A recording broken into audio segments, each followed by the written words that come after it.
ప్రకటన గ్రంథము 1వ అధ్యాయము 7వ వచనాన్ని చదువుకున్నాం.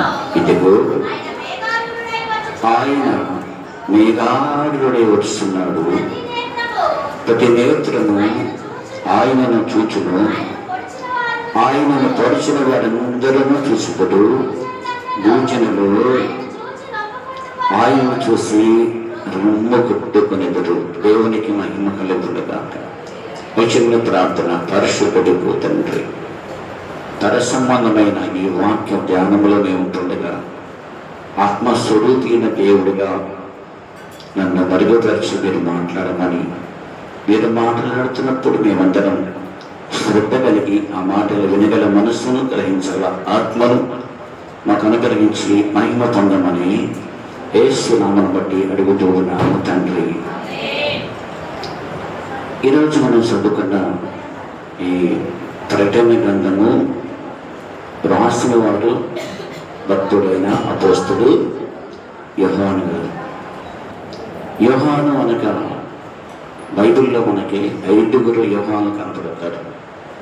ఈ యోహాను ఎవరంటే జబదీయ కుమారుడు.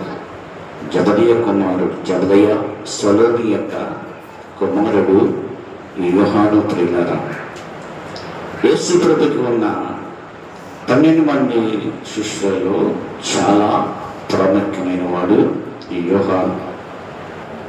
12 మందిలో ముగ్గురిని దేవుడు ఎక్కువగా వాడుకున్నాడు. ఆ ముగ్గురిలో ప్రథముడు ఈ ప్రకటన గ్రంథం రాసిన యోహాను. ప్రియులారా, యోహాను యొక్క మరణము కూడా చాలా విచిత్రంగా ఉంటుంది.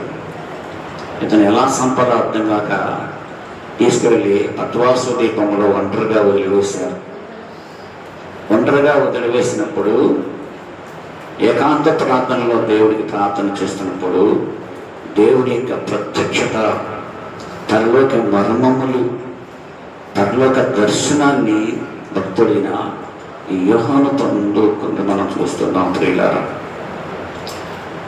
యోహాను జరగబోయే అనేకమైన విషయాల గురించి ముందుగా మనకు బాహాటంగా చాలా విషయాలు తెలియపరిచిన మాటల్లో ఒక మాట, ఈరోజు ఆరోహణమైన యేసుక్రీస్తు వారు మరలా ఎలాగ రాబోతున్నాడో ఆయన తన దర్శనం ద్వారా మనకి తెలియపరిచాడు. ఈరోజు మనం చదువుకునే ఈ వాక్య భాగంలో 2 గుంపులు మనకి కనపడుతున్నాయి. ఒకరు ఎత్తబడేవారు, రెండవది రొమ్ము కొట్టుకునేవారు. వాక్యం చదువుతున్నప్పుడు చాలా జాగ్రత్తగా చదివితే మనకి లోతుగా విషయాలు దేవుడు బయలుపరుస్తారు. ఒకరు ఎత్తబడే గుంపు, నీతిమంతులు, పరిశుద్ధులు. రెండవ వారు విడవబడేవారు, వారు రొమ్ము కొట్టుకునేవారు, వారు నిత్య నరకానికి, దేవునికి శ్రమను అనుభవించడానికి సిద్ధపడిన వారు. ప్రభునికి మహిమ కలుగునుగాక. మంచి స్తోత్రం చెప్పడం కూడా దేవునికి మహిమ కలుగునుగా. మనం చాలా విషయాలు మనకు తెలుసు. ఈ లోకంలో చాలా మంది దేవతలు అనబడిన వారు ఉన్నారు, దేవుళ్ళు అనబడిన వారు ఉన్నారు. వారికి కూడా చాలా మందికి చాలా వాహనాలు ఉన్నాయి. అవన్నీ కూడా భూలోక సంబంధమైన జంతువులతో వారు వాహనాలను వారు సిద్ధపాటు చేసుకున్నారు. కానీ మన యేసయ్యకి మాత్రము ఈ లోక సంబంధమైన వాహనము దేవుడు సిద్ధపరచలేదు. ఆయనకి మేఘములను ఆయనకి వాహనముగా ఆయన సిద్ధపరచుకున్నాడు. దేవునికి మహిమ కలుగునుగా. ఆయన ఏ రీతిగా అయితే వచ్చాడో, ఏ రీతిగా వెళ్ళాడో మరలా అదే రీతిగా ఆయన తిరిగి రాబోతున్నాడు. ఒక మంచి మాట మీకు చూపిస్తాను. దీన్ని ఒకసారి అపోస్తల కార్యములు 1వ అధ్యాయము, అపోస్తల కార్యములు 1వ అధ్యాయము 9వ వచనం. ఈ మాటలు చెప్పి వారు చూచుచుండగా, చూడండి, ఈ మాటలు చెప్పి వారు చూచుతూ ఉండగా ఆయన ఆరోహణమైన. అప్పుడు వారి కన్నులకి కనబడకుండా ఒక మేఘము ఆయనను కొనిపోయేను. ఆయన వెళ్ళిచుండగా వారు ఆకాశము వైపు తేరి చూస్తున్నది. ఇదిగో తెల్లని వస్త్రం ధరించుకునే మనుషులు వరకు తెలిసి, గలిలయ మనుషులారా, మీరెందుకు ఆకాశము వైపు చూస్తున్నారు? మీ యొద్ద నుండి పరలోకమునకు చేర్చుకొనబడిన యేసే ఏ రీతిగా పరలోకమునకు వెళ్ళడం మీద చూచుతారో అదే రీతిగా ఆయన తిరిగి మరలా రాబోతున్నారు. దేవునికి మహిమ కలుగునుగాక. అందరికీ మీకు స్తోత్రం. అందరూ కలుగుతారు. దేవునికి మహిమ కలుగునుగాక. ఆయన ఏ రీతిగా ఆరోహణమయ్యాడు చెప్పాలి. ఈ పక్క కూడా చెప్పాలి. మరి ఆయన ఏ రీతిగా ఆరోహణమయ్యాడు? మేఘాల మీద ఆయన ఆరోహణ. మరి ఏ రీతిగా తిరిగి వస్తాడంట? ఏ రీతిగా తిరిగి వస్తాడు? మళ్ళా ఏ రీతిగా అయితే ఆయన ఆరోహణమయ్యాడు అదే రీతిగా ఆయన మరలా భూమి మీదకి రాబోతూ ఉన్నారు. దేవునికి మహిమ కలుగునుగాక. నిజంగా ప్రియులారా, ఆయన వాహనం అది. ఈ మాటలు పాత నిబంధనలో ఉన్న భక్తులు కూడా కొన్ని విషయాలు తెలియపరచారు. మీరు చూపిస్తాను అర్థవైతిక మార్గ ఉపదేశము, ద్వితీయోపదేశ కాండము 33వ అధ్యాయము 26వ వచనం.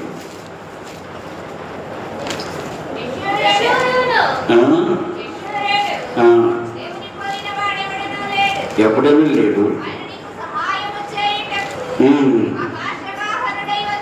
ఆయన నీకు సహాయం చేయుటకు ఆకాశ వాహనుడే వచ్చును. మహోన్నతుడే, వినండి, ఆయన మహోన్నతుడే మేఘ వాహనుడే వచ్చును. దేవుని మహిమ కలుగునుగాక.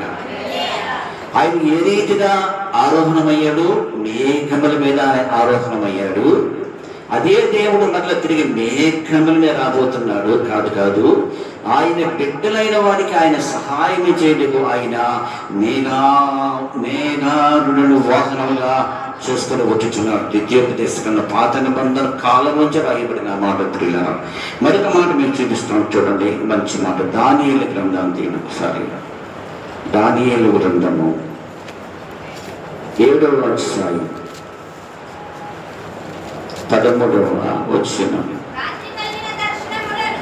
రాత్రి కలిగిన దర్శనమును నేనింకా చూచుచుండగా ఆకాశ మేఘారుడై మనుష్య కుమారుని పోలినములు వచ్చి ఆ మహావృద్ధుడు వాని సన్నిధిని ప్రవేశించి ఆయన సముఖమునకు తేబడిను. దేవునికి మహిమ కలుగునుగాక. ఆయన మేఘారుడే వచ్చువాడట. తన బిడ్డల యొద్దకు ప్రియ ప్రభుకి మహిమ కలుగునుగాక. 104వ కీర్తన 3వ వచనం చూద్దాం. ఎన్నో వచనాలు మీకు చూపిస్తున్నాం చూడండి. 104:3. జలములలో ఆయన తన గదులను దూలములను వేసి ఉన్నాడు. మేఘములను తనకి వాహనముగా చేసుకొని గాలి రెక్కల మీద గమనము చేయించున్నాడు. వాయువులను తనకు దూతలుగాను అగ్నిజ్వాలను తనకు పరిచారులుగా ఆయన చేసుకుని ఉన్నాడు. మేఘములను తనకు వాహనముగా చేసుకుని ఉన్నాడు. దేవునికి మహిమ కలుగునుగాక. ప్రభుకి మహిమ కలుగునుగాక. మేఘాల మీద యేసు వచ్చుచున్నాడు.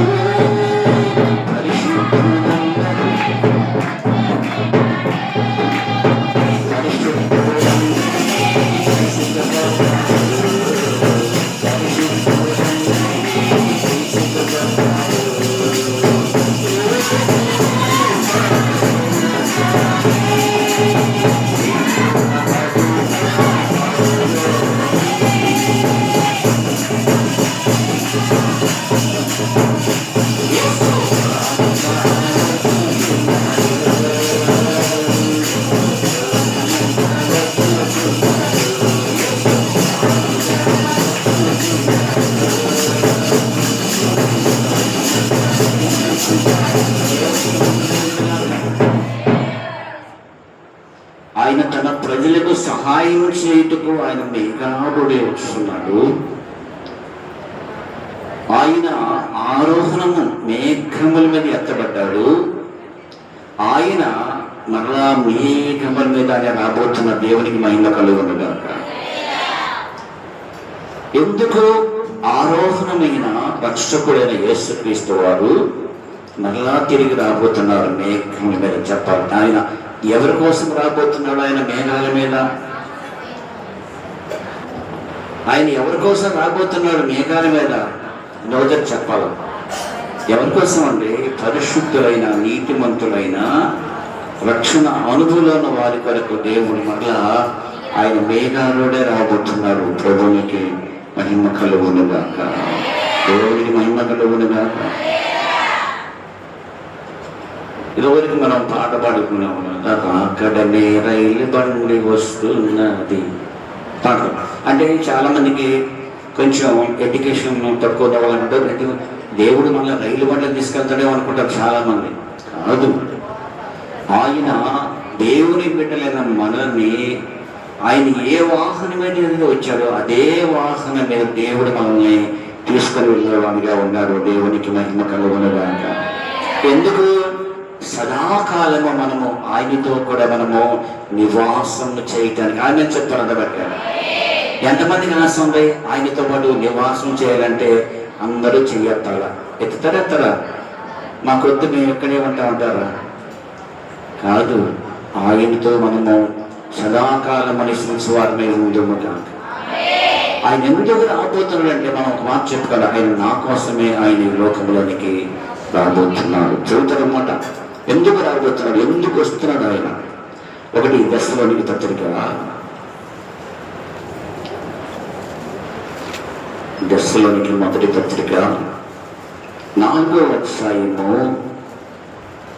17వ వచనం.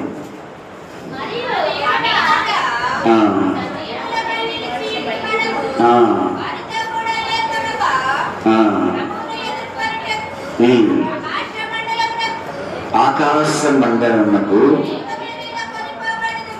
ఆ నీతిన సజీవులమై నిలిచి ఉండు మనము వారితో కూడా ఏకముగా ప్రభువుని ఎదుర్కొంటకు ఆకాశ మండలకు మేఘముల మీద కొనిపోబడుతున్నగాక. దేవునికి మహిమ కలుగునుగాక. దేని మీద మనం కొనిపోబడతామంట? అర్థమైందా? మన కోసం ఏ బస్సులు రావు, హైటెక్లు రావు, విమానాలు రావు. మన కోసం ఏమొస్తాయంట? మేఘముల మీద మనం కొనిపోబడతామంట. ప్రభువుకి మహిమ కలుగునుగాక. మరొకసారి ఆ మీదట సజీవులమై నిలిచి ఉన్న మనము వారితో కూడా ఏకముగా ప్రభువుని ఎదుర్కొందుకు ఆకాశ మండలమునకు మేఘముల మీద కొనిపోబడము. ప్రభువుకి మహిమ కలుగునుగాక. ఎందుకంటే కాగా మనము సదాకాలము ప్రభుతో కూడా ఉందము అని చెప్పగలిగా. ఎందుకంటే సదాకాలము మనము ప్రభుతో కూడా ఉండటానికి ఆయన మేఘాల మీద మనలను ఆయన తీసుకుపోతానంట. దేవుని మహిమ కలుగునుగాక. మరి అందుకోసమే కదా ఈ నిరీక్షణ, ఈ బాప్తిసాలు, ఈ రక్షణ అనుభవము, అబద్ధాలు ఆడకుండా, పాపము చేయకుండా, పరిశుద్ధంగా మన పవిత్రతను కాపాడుకునే దేనికంటే ఆ సదాకాలము ఆయనతో మనము ఉండటానికి. దేవునికి మహిమ కలుగునుగాక. ఆయన మేఘముల మీద ఆరోహణ అయిన మరలా మేఘముల మీద రాబోతున్నాడు. మరలా మనల్ని కూడా ఆయన మేఘముల మీద చూసుకోబోతున్నాడు. దేవునికి మహిమ కలుగునుగాక. ఒక మాట మీరు గుర్తుంచుకోవాలి, ఇక్కడ మేఘాల మీద యేసుప్రభు వారు వస్తున్నారు కదా. వచ్చిన ఆయన ఎంతసేపు ఉంటాడు మన కోసం? వచ్చిన ఆయన మన కోసం ఎంతసేపు ఉంటాడు? అప్పుడప్పుడు మనం సువార్తకు వెళ్తున్నప్పుడు అందరు ఎక్కుతారు. రామాలయం గుడి దాకా వెళ్తాం. అక్కడికి వెళ్ళేసరికి ఒక అయ్యూరు ఎప్పుడు ఆమె నీరు పోసుకోవద్దు, ఏమి లేదు, ఆ సిద్ధపాటి ఏమి ఉండదు. సిద్ధపాటి కూర్చుని చాలా మంది ఉంటారు.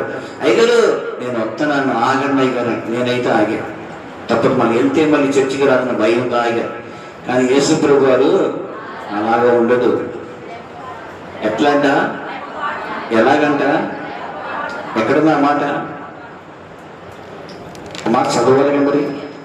మొదటి కొరింథీయుల పత్రిక 15వ అధ్యాయము 51వ వచనం.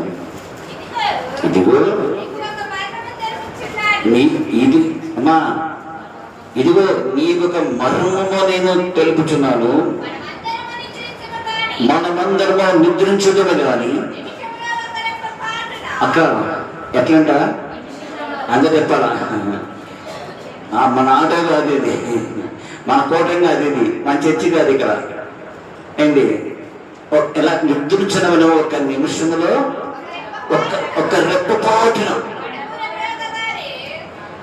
కడుగున స్వరము ధ్వనించగా ప్రేమనే స్వరము వినిపించగా కడుగున స్వరము ధ్వనించగా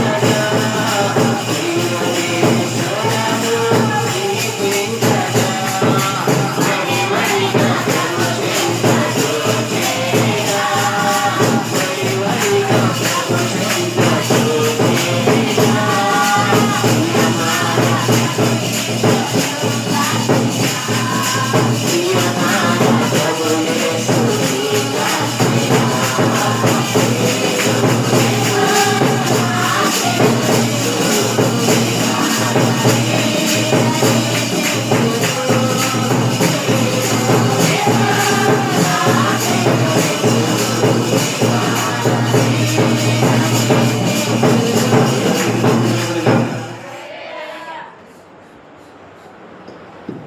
ఈ నీటకాలు ఈ నాటకాలు నిదానంగా గోమూరంగా అంటే వెళ్దాంలే అంటే ఇక మళ్ళీ నువ్వు ఇక రెండో బస్సు ఉన్నది నీకు ఇక్కడ. ఆ మేఘం అనేది ఆ రాకడ అనేది ఒక్కసారి జరిగింది. ఆ రాకడ వచ్చినప్పుడు రెప్పపాటులో ఒక నిమిషంలో మనం అందరం కూడా ఆయనతో పాటు మేఘాల మీద మనం కొనుక్కోబడుతుము గాక. దేవునికి మహిమ కలుగును గాక. గుర్తుంచుకోవాలి, వస్తానా ఉండి అనకూడదు. చాలా జాగ్రత్తగా ఉండాలి. ఎత్తబడే సమయంలో ఇద్దరు మనుషులు విస్తృతుండగా ఇద్దరు బలములు ఒకరు ఎత్తబడి ఎడవబడి.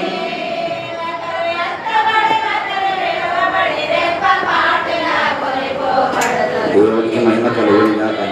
అలాగే అంట ఇద్దరు ఆడవాళ్ళు తిరగలి ఇస్తున్నా ఉంటారంట. ఒక తప్పలు వేసిపోతుంట. ఈ అబ్బాయి ఆశ్చర్యపడిపోతాడు. ఫ్లైట్ వెళ్తూనే ఉంటుంది, ఆకాశంలో ఫ్లైట్ వెళ్తూనే ఉంటుంది. ఫ్లైట్ నడిపే ఆ డ్రైవరు రక్షణ పొందితే ఆ ఫ్లైట్ డ్రైవర్ ఎత్తబడతారంట. ఆ ఫ్లైట్ లో ఉన్న వాళ్ళందరూ విడవబడతారంట. ఇద్దరు మనుషులు ఎదురించడానికి ఒకరు ఎత్తబడతారంటే ఒకరు విడవబడతారు. రెప్పపాటులో క్షణమాత్రం జరిగిపోతుంది. అంతే. చాలా జాగ్రత్తగా మనం ఎలా ఉండాలి, మన పరిశుద్ధతను మనం కాపాడుకుంటూ దేవుని వాక్యము దిండిగా చేదబట్టి మనం వేస్తున్న ప్రతి అడుగు కూడా ఆలోచన కలిగి మనం వేయగలుగుతూ ఉంటే దేవుని రాత్రి ఎప్పుడు వచ్చినప్పుడు మనం అప్పుడు సిద్ధపడి మనం ఉంటాం. అట్టి కృప దేవుడు మనందరూ దయచేయనుగాక. ఒక ఆయన ఉన్నాడు, ఆయన పేరు పనసయ్య. ఆయన పేరే పనసయ్య అంట. ఆయనకు పనస తోట కూడా ఉందంట. అందుకని ఆ పేరు వచ్చింది. పనసయ్యకు పనస తోట ఉందంట. పనస తోట ఉన్న ఈ పనసయ్య మంచి ప్రార్థనాపరుడు అంట. ఎప్పుడు కూడా తోటలో ఉండి ప్రార్థన చేసుకుంటూనే ఉంటాడంట. యేసయ్య, ఒక్కసారి నీ రాజ్యాన్ని తీసుకెళ్ళయ్యా, నీ రాజ్యాన్ని చూడాలయ్యా. అయ్యా ఆ రాజ్యం ఎలాగుంటుంది, అక్కడ ఎలాగుంటుంది చూడకూడదు. ఎప్పుడు ఇదే ప్రార్థన చేస్తుంటే ఈ పనస తోట పనసయ్య ప్రార్థన దేవుడు ఆలకించి ఇంకో తెల్లని గొర్రెని పంపించాడంట. తెల్లని గొర్రె వచ్చి, పనసయ్య నీ ప్రార్థన దేవుడు ఆలకించి నన్ను పంపించాడయ్యా, నేను పరలోకానికి తీసుకువెళ్తాడు రా అన్నాడంట. అయ్యా చెవిలో పనిచేసి మురికి గుడ్డలతో ఉన్నానయ్యా, ఇంటికి వెళ్ళి బట్టలు మార్చుకొని వస్తానయ్యా అన్నాడు ఈ పనసయ్య. ఇంటికి వెళ్ళాడంట బట్టలు మార్చుకోవడానికి. మురికిగా ఉండేగా తెల్లటి గొర్రెగా అక్కడ తెల్లగా ఉంటాయని చెప్పి బీరోలోకి వెళ్ళి స్నానం చేసి బట్టలు కొత్త బట్టలు ఎత్తుకుతున్నాడంట పనసయ్య. వీళ్ళు భార్య వచ్చిందంట. భార్య వచ్చి, ఏంటంటే అడవడి ఎక్కడే ప్రయాణం ఉందంట. తెల్ల బట్టలు కొత్త బట్టలు ఎత్తుకున్నారు, ఏంటి అడవడి ఏంటండి అనేసరికి ఈ పనసయ్య ఏం లేదు, నా ప్రార్థన దేవుడు ఆలకించాడు, తెల్లని గుర్రాన్ని పంపించాడు, మరి తొందరగా రమ్మన్నాడు, నాకు 10 నిమిషాలు టైం పెట్టాడు, ఈ 10 నిమిషాలు అండి ఎలా అంటే ఏమండి నేను కూడా వస్తాను అంట. వచ్చి నీ అమ్మ కడుపు వెళ్తున్నారు కానివే 10 నిమిషాలు టైం అంటే వెళ్ళాలంటే తర్వాత ఇద్దరు పైన గుర్రం కాడికి వస్తారంట. వస్తుంటే అప్పుడే 10 నిమిషాలు టైం అయిపోయింది, గుర్రం అప్పుడే ఆరోహణం లేచి వెళ్ళిపోతుంది. వెళ్ళిపోతుంటే ఈ పనస వెళ్ళి గుర్రం కాలు పట్టినాడంట. గుర్రం కాలు పట్టుకొని పైకి లేగానే భార్య వచ్చి మొగుడు కాలు పట్టుకున్నాడు. వెనక భర్త కాలు పట్టుకున్నాడు.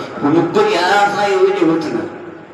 వాళ్ళు గమ్మత్తు అందులో పనస తోట పనసయ్య భక్తిపరుడు, ప్రార్థనాపరుడు, దేవుడు ఆలకించి తెల్లని గుర్రాన్ని పంపించే టైం దాటిపోతుంటే పరిగెత్తులు గుర్రంగాలు పట్టుకొని ఎగురుతున్న పనసయ్య. ఆ పనసయ్యను చూసి కాళ్ళు పట్టుకున్న భార్య. ఇద్దరు ఆరోహణమై వెళ్తున్నారంట. వెళ్తుంటే భార్య కింద భార్య అన్నది, ఏమండి మన ఆస్తి, మన సంపదలు, మన పనస తోటలు ఇవన్నీ ఎవరు చూసుకుంటారంటే రేపు పొద్దున ఉందంట. వచ్చి నీ అమ్మ కడుపు కాదు, ఎప్పుడు అదే వ్యాపారమే. మనం దేవుడి రాజ్యానికి వెళ్తాం, మనకి వీడితో మన పని అంటే నీ అన్ని పిచ్చి ఆలోచనలు గట్టిపడిగా కాదన్నమాట. సర్లేదన్నమాట. కొంత దూరం పోయాక, ఏమండి ఏమనుకోవద్దండి, అక్కడ కూడా పనస తోటలు ఉంటాయా అని అడిగిందంటే ఈ భార్య. ఏమడిగింది? పరలోకంలో కూడా పనస తోటలు ఉంటాయా అన్నాడు. ఏ పిచ్చి ప్రశ్నలు అవి? పనస తోటలు ఎందుకంటే భూలోకంలో పనస తోటలు అక్కడ ఎందుకు పనస తోటలు ఉండవే? అక్కడ ఇంకా పెద్ద పెద్ద పనస తోటలు ఉండేవి. అయితే పరలోకంలో ఉన్న పనస తోట కాయ ఎంతలా ఉంటుందండి అన్నాడు. ఏమందంట పనస తోట పరలోకంలో ఉన్న పనస తోట ఎంతలా ఉండదు అన్నాడంట. ఏమండి ఎంతలా ఉందండి? ఇంతలా ఉన్నాడండి. ఎంతలా? గుర్రంకాలు వదిలిపెట్టి, ఏమండి గుర్రంకాలు వదిలిపెట్టి ఎంతలా ఉన్నాడ. ఇద్దరు చెక్కబడ్డారు. పనస తోటలో పనస చెట్టు కింద పడ్డారు. వచ్చి దేవునికి మహిమ కలుగును కాక. గుర్తులు వ్యాపారం చేయకూడదు. ఏ వ్యాపారం చేసినా కూడా ఇది గుర్తుంచుకోండి. అంటే మన భక్తి ఎప్పుడు కూడా అది ఎలా ఉండాలంటే రెల్లిగడ్డు వంటి విలేజ్లో ఉండకూడదు. అంటే స్వల్పకాలం కూసేపు ఇటు నికరం లేని వ్యాపారం ఏదో చేయకూడదు. నికరం లేనివాడు ఎక్కడ మాగడేశాడంట, అటువంటి వ్యాపారం అటు చేయకూడదు. ఏం చేసినా కూడా పర్ఫెక్ట్ దేవుడి కనుక నిత్య రాజ్యము కనుక ఆ కడుగోర స్వరూపం మోగినప్పుడు దాని కొరకు సిద్ధపడుతున్న మనము నిర్లక్ష్యము చేయక, ఆలస్యము చేయక, భక్తి కలిగి దాని కొరకు గుడి కలిగి మనం ఉంటే మరి జారి కింద పడతాలు ఉండలేక ఆయనతో పాటు మధ్యాకాశానికి ఎత్తబడక అట్టి కృపలోనికి దేవుడు నిన్ను నన్ను నడిపించునుగా. ప్రభునికి మహిమ కలుగునుగాక. ఆయన ఎవరి కోసం వస్తున్నాడు? ఆయన ఎవరి కోసం? పరిశుద్ధుల కొరకు వస్తున్నాడు. ఆయన పరిశుద్ధుల కొరకు వస్తున్నాడు. నీతిని దివ్యగా ధరించిన వారి కొరకు వస్తున్నాడు. ఆయనతో పాటు మధ్యాకాశంలోనికి మేఘముల మీద కొనుకోవటానికి తీసుకుని వెళ్తున్నా ఆయన కృపల మహిమ కలుగునుగా. మరి తీసుకొని వెళ్ళటానికి వస్తున్నా మనం ఎలా ఉన్నా చెప్పండి. ఆయన పెళ్లి కుమారుడై ఆయన మేఘారుడై ఆయన వస్తున్నా మనమే ఎలాగే ఉండాలి చెప్పండి. మనం ఎలా ఉండాలి? పెళ్లి ఇంకో గంటలో అనగా కూడా కొంతమంది దేవుడు మొహం వేసుకొని దేవుడు అంటుంటారు. ఉసూరు మొహం వేసుకోరు, జిడ్డు గారు కూడా. వాళ్ళకి ఇంట్రెస్ట్ లేదు, వాళ్ళకి ఆసక్తి లేదు, వారికి దాని మీద ఒక మంచి ఆలోచన అవగాహన లేదు. కానీ దాని మీద ఆలోచన అవగాహన కలిగిన వారు ఆయన వస్తున్నాడంటే అర్ధగంట ముందే సిద్ధపడతారు. వారు సిద్ధపడిన జాబితాలో ఉండే కన్నికలు ప్రియులు. దేవునికి మహిమ కలుగునుగా. ప్రకటన గ్రంథము ఆయన వచ్చినప్పుడు మనం ఎలా ఉండాలి? ప్రకటన గ్రంథము 21వ అధ్యాయం 2వ వచనం 21. అంతటా మరియు నేను నూతనమైన యెరూషలేము వరకు పరిశుద్ధ పట్టణము తన భర్త వరకు అలంకరించబడిన పెళ్లి కుమార్తె వలె సిద్ధపడి పరలోకమందున దేవుని యుద్ధకు దిగి వచ్చుట నేను చూస్తుంది. దేవుని మహిమ కలుగును కాక. ఇక్కడ పెళ్లి కుమార్తె ఉంది. ఇక్కడ ఆయన పెళ్లి కుమారుడై ఆయన మేఘామారుడైన వచ్చినప్పుడు ఇక్కడ ఉందండి, ఇక్కడ ఒక స్త్రీ ఉంది. ఈ స్త్రీ ఎవరు? సిద్ధపడిన పెళ్లి, అంటే చెప్పాలి, సిద్ధపడిన పెళ్లి కుమార్తె. ఈమె ఎక్కడ సిద్ధపడింది? ఈమెకి అలంకరణ ఎక్కడి నుంచి వచ్చింది? ఈమెకి అలంకరణ ఒకసారి కారు వివాహానికి వెళ్ళినప్పుడు అక్కడ పెళ్లి కుమార్తెని ఎక్కించుకెళ్ళిన సందర్భం వచ్చింది. చూద్దాం. అయితే పెళ్లి కుమార్తె ముందు సీట్లో కూర్చుంది. వెనకమాల మరి ఇద్దరు ముగ్గురు వచ్చిన తర్వాత ఇంకొక ముగ్గురు వచ్చారు. ఇప్పుడు ఈ ఆరుగురిలో ఎవరిని తీసేసినా కూడా కోపం వచ్చేస్తారు. వినండి, ఒక్కరిని వద్దంటే ఒకరి ఇంట్లో కూర్చోమంటే ఇంకొక ఆమెకి నేను కారులో వెళ్తాను, నేను బైక్ రానా, ఫీలింగ్స్ ఎక్కువైపోయినాయి వీళ్ళకి. అట్టెట్ చేసి పెళ్లి కుమార్తెకి ఆ పక్క ఒకళ్ళు ఈ పక్క ఒకళ్ళు కూర్చున్నారు. వినండి, అప్పుడే మన భువనేశ్వరం ఏం చేశారు? ఇంట్లో ఏం చేశారు? మొదటిగా ఇంట్లో అలంకరణ చేశారు. అలంకరణ చేసిన మళ్ళీ ఎక్కడ తీసుకెళ్ళారు? విడిదింటికి తీసుకెళ్ళారు. ఇక్కడ అలంకరణ అయిపోయింది, తల్లి ఇంట్లో అలంకరణ అయిపోయింది. తర్వాత మళ్ళీ ఏం చేశారు? ఎప్పటికే అంతా అప్పటికే మేకప్ మొత్తం వేసేసుకుంది. విడిదింట్లోకి వెళ్ళాలి. వెళ్ళేటానికి కారులో వేసుకొని వేసారు. ఈ పక్క మేనత్త, ఈ పక్క ఆడపడుచు కూర్చుంది. ఇప్పుడు ఈ ఏమైంది? ఇప్పుడు ఈ మేకప్ అంతా ఏమైంది? ఇదంతా ఏమైంది? చీర ఏమైంది? 15,000 రూపాయలు, 30,000 రూపాయలు చీర ఏమైపోయింది, 5,000 రూపాయలు జాకెట్ ఏమైంది, ఎన్ని ఏమైపోయింది? ఇప్పుడు ఎన్ని ఏమైపోయింది? విడిది కలిసి ఏమైంది? చెప్పాలి, ఏమైంది? ఇడిదింటి ఒకసారి అంతా నలిగిపోయింది. ఇప్పుడు ఈ కారు దిగానే ఈమె ఎక్కడ ఏం చేసిందంటే విడిది ఇంటిలోనికి వెళ్ళి అద్దము ముందు నిలబడితే దేవునికి మహిమ కలుగున కాక. ఎందుకంటే ఇది 14 దగ్గర పెళ్లిళ్ళు కాదు, ఇది ఎప్పుడూ ఒకేసారి జరిగే కార్యక్రమం కాబట్టి చాలా అందంగా అలంకరించుకోవాలని ప్రయత్నం చేస్తూ ఉంటారు. గమనించండి, విడిదింటికి వెళ్ళేసరికి ఎలా ఉంది? అవతారం అంతా ఎలా ఉందంటే తిత్తడిగా ఉంది, అంతా అలంకరణ అంతా పోయింది. ఇప్పుడు ఏం చేసి అర్థం నిలబడి మరలా తనక అలంకరణ మరలా తిరిగి ప్రారంభించింది. దేవునికి మహిమ కలుగును కాక. అదే విడిది ఇల్లు. ఆ విడిది ఇల్లు ఏదంటే దేవుని మందిరం. అది దేవుని మందిరం. అది నువ్వు ఇంట్లో నుంచి వచ్చావు, సిద్ధపడి ఇక్కడికి వచ్చావు, ఇంట్లో నుంచి ఇక్కడికి వచ్చావు, అలంకరించిన వచ్చావు, ఇక్కడికి వచ్చిన తర్వాత నీ అలంకరణ అంతా కూడా మన డిస్టర్బెన్స్ మనం ఏం చేస్తావు? ఇక్కడ దేవుని మందిరంలో నీ అలంకరణ శుద్ధి చేసుకుంటావు. దేవుని మహిమ కలుగును గాక. మొన్నొకసారి చెప్తా మీకు క్లుప్తంగా వివరంగా ఉండలేదు. ఒక్కొక్క రోజు ఒక వాక్యాన్ని నువ్వు పోగొట్టుకున్నావంటే ఒక అలంకరణ నువ్వు పోగొట్టుకున్నట్లే. ఒక అలంకరణ పోగొట్టుకున్నట్టే. ఒక రోజు ప్రార్థన కూడా రాలేదనుకో, ఆ రోజు నీకు దేవుడు ఒక అలంకరణకి ఇచ్చాడు. దాన్ని పోగొట్టుకున్నానివే నువ్వు ఎంత వాక్యం ఇటు నువ్వు అంత అలంకరించబడతావు, యుద్ధపడతావు, కట్టబడతావు, శిల్పి చేతిలో ఒక శిల్పం సిగ్గుపడతావు. నీలో అవిధేయత, అవిశ్వాసం, అపవిత్రత, మాలిన్యం, కామ, క్రోధ, మలమాత్స్యములు కూడా అనేకమైన చెడ్డ విషయాలు నీలో తొలగిపోయి నీ యొక్క శుద్ధీకరించబడిన ఎస్తేరు వంటి అలంకారం ధరించుకొని రాజు ముందు నిలబడే స్త్రీగా నీవు ఉంటావు. ఈ యొక్క ఈ విడిది ఇంటిలోకి రాగలిగితే దేవునికి మహిమ కలుగును గాక. వసంతుడిలారా, విడిది ఇంట్లో రావాలి. విడిది ఇంటిలోకి వచ్చినప్పుడు నిన్ను సరి చేసుకుంటావు. వాక్యం నేను ఏం చేస్తుంది? యవ్వనస్తులు దేని చేత తమ నడుపును శుద్ధి చేసుకుందరు? నీ వాక్యం బట్టి కదా. నేను ఒక అన్యుడిని నేను దేవుని అంగీకరించాలంటే దేవుని వాక్యం చేత నిన్ను పట్టబడి ఉండబట్టే. ఒకప్పుడు తాగుబోతుగా, జూతగాడిగా, వ్యభిచారిగా, మోసగాడిగా, నరహంతుడిగా ఉన్న నా బ్రతుకును మార్చిన నా భార్య, నా బిడ్డలు కాదప్ప. అది దేవుని వాక్యమే. దేవుని వాక్యం నన్ను కడుగుతూ స్తుతి చేస్తూ ఒక అలంకరణ, ఒక విలువైన మనిషిగా తయారు చేసింది దేవునికి వాక్యమే. నమ్మితే అందరూ కూడా దేవునికి 2 చేతులు చెప్పొచ్చుకోండి. దేవుడు నిన్ను నన్ను కూడా అలాగే అలంకరిస్తున్నాడు బిడ్డలారా. ఈ అలంకరణ మనం ఇంకా అలంకరించుకోవాలి.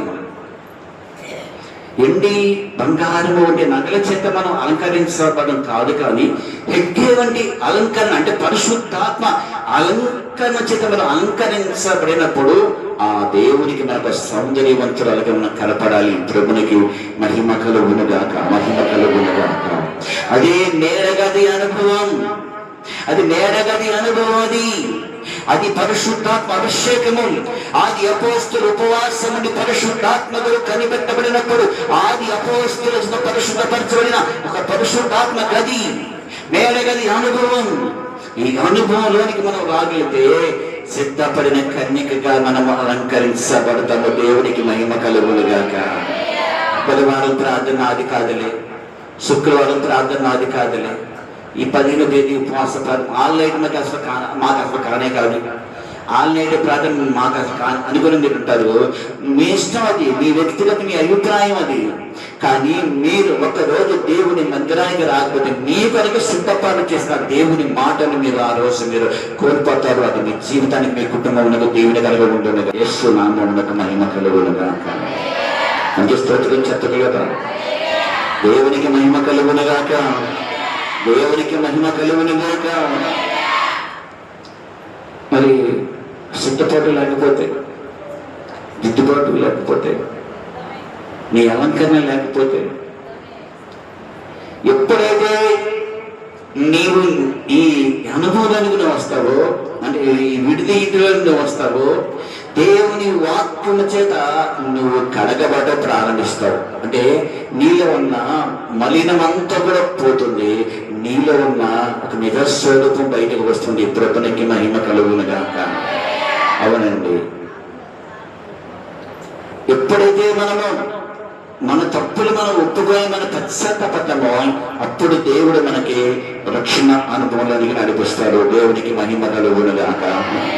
చూడండి, 1 తిమోతి 3:15 190 అధ్యాయము 15 చదువు అమ్మా.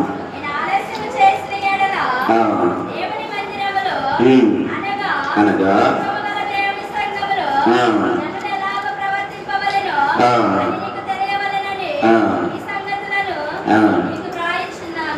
ఇది మనకి చాలా ఇది ప్రాముఖ్యమైన మాట. ఇది 3వ అధ్యాయం నేను చదువుతాను, ఒకసారి మీరు వినండి. అయినా నేను ఆలస్యం చేసిన ఎడలా దేవుని మందిరములో, అనగా జీవముగల దేవుని సంఘములో జనులు ఎలా ప్రవర్తిస్తున్నారు అది నీకు తెలియవలే కదా. ఈ సంగతులు నీకు రాయించినది నీ సంఘములో సత్యమును స్తంభమును ఆధారమైనది. యథాక్షేపముగా అంటే ఇక్కడ మీరు గమనించండి, దేవుని సంఘము అనగా ఈ విడిది ఇంట్లోనికి మనం వచ్చినప్పుడు, దేవుని వాక్యం చేత మనం కడగబడినప్పుడు, మన తప్పులు మన పాపమును ఒప్పుకున్నప్పుడు దేవుడు మనకు కలగజేసేది రెండవ విషయం చాలా ప్రాముఖ్యమైనది. అదే చదవండి, అదే తిమోతి పత్రికలో, అదే తిమోతి పత్రిక 2వ అధ్యాయం 4వ చూడండి. ఆయన మనుషులందరూ రక్షణ పొంది సత్యమును గురించి అనుజ్ఞానము గలవారే ఉండవులని ఇచ్చయించుచున్నాడు. దేవుని మహిమ కలుగునుగాక. ఆయన మనుషులందరూ రక్షణ పొంది సత్యమును గూర్చి అనుజ్ఞానము గలవారే ఉండవలని ఇచ్చయించుచూ ఉన్నాడు. ప్రభునికి మహిమ కలుగునుగాక. మంచి స్తోత్రం చెప్పగలరు. దేవునికి మహిమ కలుగునుగాక. దేవుని సంఘములోనికి వచ్చిన మనము, ఈ ఇంటిలోనికి వచ్చిన మనకి దేవుడికి రెండవ శ్రేష్ట కారణమైన రక్షణ అనుభవానికి మనం నడుస్తాం. ప్రియులారా, ప్రభునికి మహిమ కలుగునుగాక. దేవునికి మహిమ కలుగునుగాక. ఎప్పుడైతే రక్షణ అనుభవానికి మనం వస్తామో, రక్షణ అనుభవానికి వచ్చిన మనము నీతిమంతులుగా తీర్చబడి పరిశుద్ధమైన యేసుక్రీస్తు మేఘాలునే వచ్చినప్పుడు ఆయనతో కూడా మన మధ్యాకాశాన్ని ఎత్తబడేవాడిగా మనం ఉంటాము. ప్రభునికి మహిమ కలుగునుగాక. ఈ నిరీక్షణ మనం ఎప్పుడు కూడా కోల్పోకూడదు అమ్మా. ఈ నిరీక్షణ మనం ఎప్పుడు కూడా మనము కోల్పోకూడదు. తెలుసా, సంఘాలకు వచ్చాం, ఇంట్లోకి వచ్చిన మన వాక్యము చేత మనం పరిశుద్ధపరుచుకున్నాం, శుద్ధి చేయబడుతున్నాం. శుద్ధి చేయబడిన దేవుడు మన రక్షణ అనుభవించాడు. ఈ రక్షణ అనుభవంలోకి వచ్చిన మనల్ని ప్రభున్నాడు, ఇదిగో ఈ రక్షణను కడవడకు నీవు కొనసాగించు, నీ రక్షణ నువ్వు కడవరకు కూడా నువ్వు కొనసాగించే బిడ్డగా నీవుందువు గాక. ఆత్మానుసారంగా ప్రారంభించబడము, ఆత్మానుసారంగా ముగించే వారిగా ఉండాలి. కానీ ఆత్మానుసారంగా ప్రారంభించబడిన మనము శరీరానుసారమైన ముగింపు వరకు మనం ఎన్నడూ కూడా రాకుండా దేవుడు నిండు నన్ను తన బండ మీద మన పాదములు స్థిరపరచును గాక. ఎవరు తీసుకెళ్తాడు దేవుడు? సంఘంలో చేర్చుకొని నీకు దేవుడి రక్షణ భాగ్యాన్ని కడవరకు కూడా నువ్వు నమ్మకంగా కొనసాగించినప్పుడు మొదటగా ఎత్తబడేది నీవి, ఆ మేఘముల మీద కొనుకోబడేది నీవైపు ఉందో గాక. ప్రభునికి మహిమ కలుగును గాక. ఆయన మేఘాల మీద ఆయన ఆరోహణమయ్యాడు. అదే దేవుడు మళ్ళీ మేఘాల మీద రాబోతున్నాడు. అదే దేవుడు నిన్ను నన్ను కూడా మేఘాల మీద ఆయన తీసుకొని పోబోతున్నాడు. అట్టి దేవునికి మహిమ కలుగును గాక. ఏమండి, అట్టి కృపను మనం అనుభవించాలి. ఎందుకు మనకి ఈ నిరీక్షణ దేనికి చెప్పండి? ఈ వ్రతం దేనికి చెప్పండి? మనం చేసేది ఒక వ్రతం. కొంతమంది 40 రోజులు వ్రతం చేస్తారు, కొంతమంది 40 రోజులు నిష్ఠ కలిగి ఉంటారు. కానీ మన వ్రతం పట్టించి మన జీవితం బ్రతికి ఉన్నంత కాలము కూడా మనం వ్రతం చేయించనే ఉన్నాం. తెలుసా? ఏమంటే 25 సంవత్సరాలు దాటిపోయింది నా జీవితం. 25 సంవత్సరాలు దాదాపుగా నా బాప్తిసం తీసుకుని కావచ్చు. నా సేవ జీవితం దాదాపు 25 సంవత్సరాల అనుభవం. 25 సంవత్సరాల్లో ఎన్ని మానివేశామో, ఎన్నిటిని వదిలివేశామో, ఎన్నిటికి దూరమయ్యామో, ఎన్నిటిని పోగొట్టుకున్నామో, ఎన్నిటిని మనకి ఇష్టమైన వాటిని వదిలేసేసింది కూడా. ఎందుకంటే ఒక రోజు రాబోతుంది. ఆ రోజు వరకు మనమందరం ఈ రోజు మనం కనిపెట్టుకునే వారికి మనం ఉండాలి. కాబట్టి ప్రభునికి మహిమ కలుగును గాక. నిజమండి, నేనే కాదు, మీరు కూడా అంతే. ఒకప్పుడు నీకు ఒక అబద్ధాలనే పేరు ఉండేది, నీకు ఒకప్పుడు నీకు చెడ్డ పేరు ఉండేది, ఒకప్పుడు నీ మంచిదాని కాదని ఒక పేరు ఉండేది. ఇప్పుడు ఆ పేరంతా పోయింది. మన వ్యక్తి అంటే మంచిదిరా, ఆమె ఇదివరకు మనిషి కాదని మంచి పేరు సంపాదించిన దేని కొరకు అంటే నిరీక్షణ కలిగి ప్రభు రాకడ వరకు కనిపెట్టుకొని ఆయన మధ్యాకాశంలో కడుగోర శబ్దం మోగినప్పుడే రెప్పపాటుతోనే ఆయనతో మనం ఎత్తబడే కాలంలో మన ఉండుకు మాత్రమే మనం ఈ వ్రతము మనం చేయించున్నాము. ఆ వ్రత దినములు మనకు దేవుడు సంపూర్ణము చెయ్యును కాక. మన నిరీక్షణ ఫలించును గాక. ఈలోపు మనకు సాధారణంగా చాలా వేస్తుంటాడు, బిస్కెట్లు వేస్తుంటాడు, బంగారం వేస్తుంటాడు, ఎగరేసి మనం పడగొట్టాలి చూస్తుంటాడు. వాటిలోంచి మనం బయటికి రావాలా. ఒక చిన్న పొరపాటు తప్పున్న దేవుని ఎందుకు చూడండి కనుక్కోవాలి. నన్ను క్షమించు ప్రభు, మరలా నేను వాటి జోడికి నేను వెళ్ళని చెయ్యను ప్రభు. ఒక తీర్మానం చేసుకొని మన పరిశుద్ధతను కాపాడుకుంటూ మన పవిత్రంగా బ్రతుకుతూ ప్రభు కొరకు మనం నిలబడి ఉన్నప్పుడు ఆయన మేఘాలుడి మధ్యాకాశం అని వచ్చినప్పుడు ఆయన మనందరూ కూడా రెప్పపాటున ఆయనతో పాటు కొనుక్కోబడతాము. దేవునికి మహిమ కలుగునుగా. అట్టి కృత దేవుడు నీకు నాకు మనందరికీ ఆయన దయచేయునుగా. ఈ కొత్త మాట దేవుడు దీవించును గాక.